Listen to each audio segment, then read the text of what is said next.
ভালোভাবে উঠো, খালি আবার ছিল না। ওর দিকে তাকাচ্ছিস, যা বেটা। আরে ভাই আপনি এমন অভদ্রের মতো আচরণ করতেছেন, আমি ভ্যান আল্লাহ বলে কি মানুষ না? একদম মেরে ফেলাবো। এই সব কি পিস ডালা রোড, ভাঙ্গা রোড ভাই, ভাঙ্গা রোডটা যা।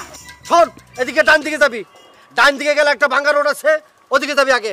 ওদিকে গিয়া এরপর বামে গিয়া আবার ডাইনে মোচন দিয়া একটা মাটির রোড আছে, ওখানটা গিয়া হাইলের উপর দিয়ে নাইমা আবার ভাঙ্গা রোডে গিয়া এরপরে ব্রিজ পার হইয়া এরপরে যাবি। একটু চুপ করবা, আল্লাহর রাস্তায় একটু চুপ করবা। হ্যাঁ তুমি এই ব্যাটারে এত উল্টাপাল্টা কথা কইতেছো কেন?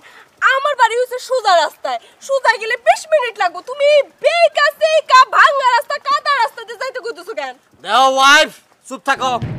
আমি পাকের আলী ছিলাম, আমারে বেকা বানাইছে মানুষকে, আমি বেকা। আমি তো সোজা সহজ সরল পথে যাবো না, 20 মিনিটের পথে যাবো না, দরকার পড়লে ঘুইরা ভাঙ্গা রোড ভাঙ্গা 13 ঘন্টা পরে শ্বশুর বাড়ি যাবো।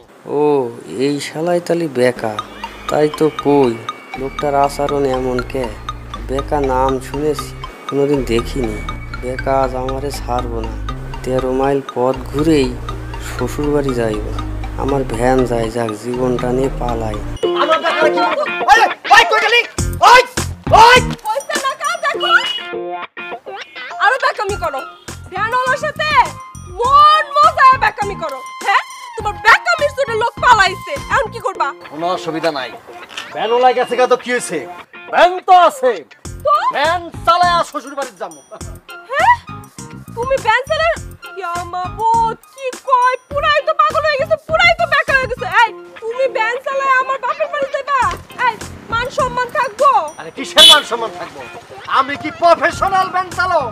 আমি শখে শ্বশুর বাড়িতে ভ্যান চালায় যাইতাছি বউরে লইয়া। এর মধ্যে অন্যরকম একটা ডাইমেনশন আছে। বাংলা সিনেমা বাপ। আমি নায়ক, তুমি নায়িকা। সব পারি, এই বেকা সব পারে। এই এমন করে ভ্যান চালাইতেছ কেন? বেকা আজ আমারে ছাড়বো না, 13 মাইল পথ ঘুরেই শ্বশুর বাড়ি যাইব।